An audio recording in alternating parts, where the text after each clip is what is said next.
Hello guys, in today's video we're gonna talk about how to fix Snapchat messages not showing problem.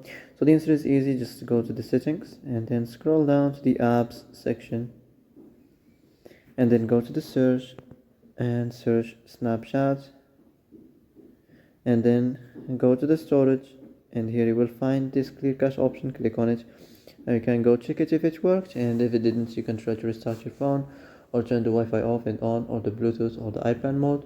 Also you can try to clear data, but be careful. If you clear data, all the Snapchat's data will be deleted. This includes all files, the settings, the accounts, the databases, etc. So be careful if you want to clear your data.